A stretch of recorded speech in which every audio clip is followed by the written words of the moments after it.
Hello there and welcome to the Card Grotto. Today I'm sharing one of my favourite techniques for when I've lost my mojo. So let's get started. This is the beautiful Altenew Mini Delight Light My World set that I'm going to be using today. Really fun set. There is a stamp set with the floral that I'm using today, but there's also a die set with a light bulb, which is really fun. You can use it as a vase for the flower, or you can use it separately as a light bulb or something like that. So it's quite a fun set. I've taken some Lagoon cardstock from Altenew. This is one of their small cardstock sets. I find them really quite handy for die cutting, but I am going to stamp on it today. So I'm taking the floral image from the stamp set and I'm just lining it up here on this piece of cardstock. I'm going to be using the entire width of the cardstock, but I am going to cut it down height wise. So I just wanted to try and get it in the middle of that cardstock. So I've placed that down into the stamp wheel and I've picked that up with the top flip plate of the stamp wheel. I'm going to prep the cardstock with an anti-static powder tool. I am doing some heat embossing today, and that anti-static powder tool does help to prevent any embossing powder getting where you don't want it, but I do like to remove the excess powder with a brush. I'm now going to ink up the stamp using Altenew Embossing Ink. This is a clear sticky ink so that when I add the embossing powder onto it, it's going to stick. So just inking up that stamp really well. Then I can flip over that flip plate and stamp that down onto the cardstock. So just pressing down really well here. It's quite an intricate image, so I just want to make sure that I get all of the stamping done nicely. And I've lifted that up and I didn't quite get all of the stamping done nicely, so I am just inking up the stamp again. This is the great thing about stamping tools, that you can restamp them multiple times and they're always going to be in the same place. So just pressing that down again, and this time I got a much better impression. I can now apply some white embossing powder. I do like to apply it and then tap it off a few times. That way I get a really nice coverage of that embossing powder. This cardstock is a little bit on the thinner side to what I would usually use for embossing, so I'm just being careful here not to leave my heat tool in the same place for too long in case I warp that cardstock, but also I could overheat that powder, and when embossing powder gets overheated it does go quite grainy. It doesn't always look the best, so I'm just being careful there to heat set that until it's completely melted. Once it's cooled down I can use a cloth just to remove any of that excess powder, and then I'm just going to cut that down slightly smaller, so it's a finished size of 3 inches by 4¼ inches. I'm placing that down onto a sticky mat so that I can hold it in place while I do some ink blending on top.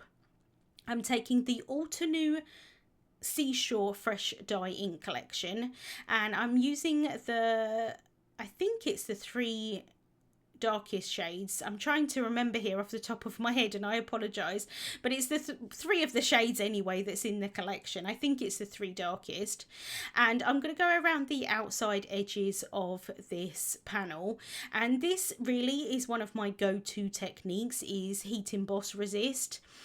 When I add the ink on top, it's going to resist that embossing powder. Some of it does kind of lay on the top, but I can bring in a cloth and just get rid of any of the ink that's on top.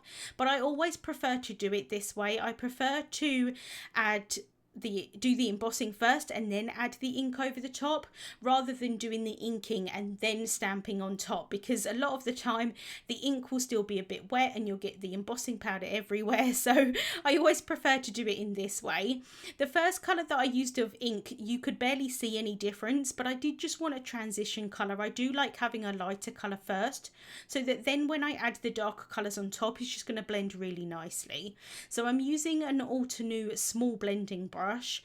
Because this panel is quite small and I do just want to focus most of the colour around the outside edges, I thought this size would work quite nicely. So I'm using the darkest shade here now and just adding that to the very kind of edges of this panel, and it really does make quite a lot of difference to the finished look. It just really draws your eye into that flower.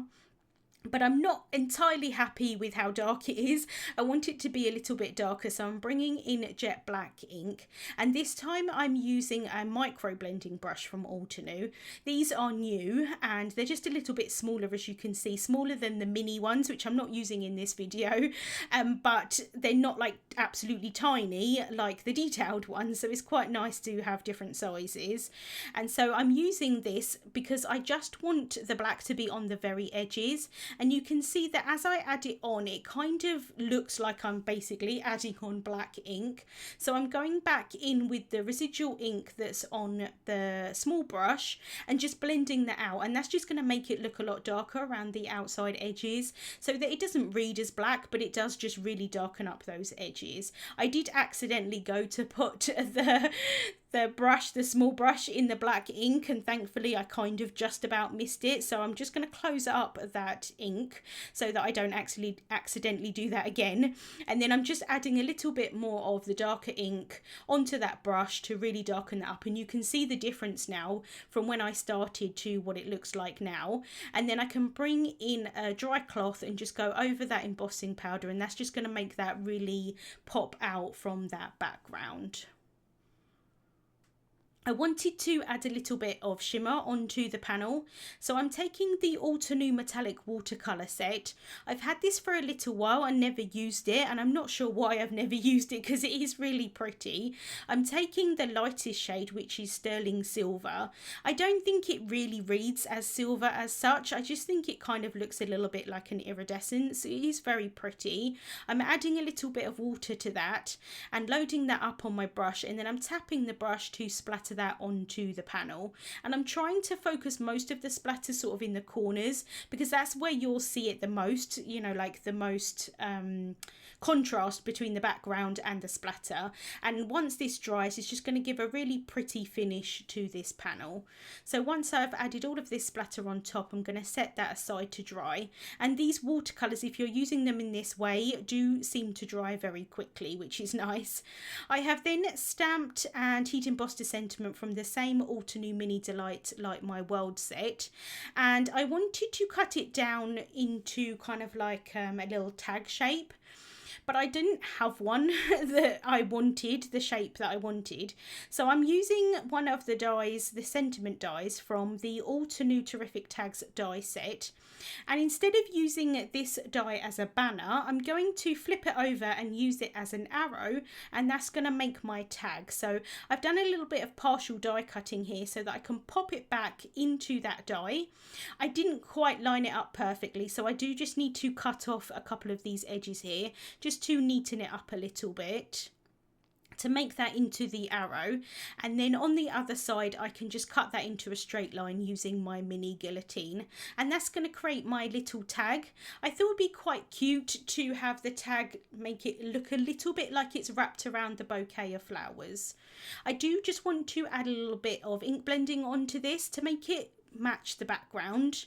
So I've got the middle shade, I think, of the inks, and then I've got that blending brush that had the black ink on it, and I've not added any more ink to it. I'm just using the residual that's on that brush and just going around the outside edges, and again I do think that makes quite a big difference. And then I'm taking the darkest shade, which is the emerald, and I'm just using another of those micro blending brushes and just kind of painting the outside edges, and again I do think that makes quite a big difference and helps that tag kind of pop off of the card. So I'm adding some foam tape onto the back of this panel, and like I say, because this cardstock is a little bit thinner than I would usually use, I'm using a lot of foam tape. I'm basically adding foam tape across the whole of the back of this panel to make sure that it doesn't get crushed in the mail, but you could definitely do this with cardstock or something like that, just kind of build up the layers if you wanted the dimension.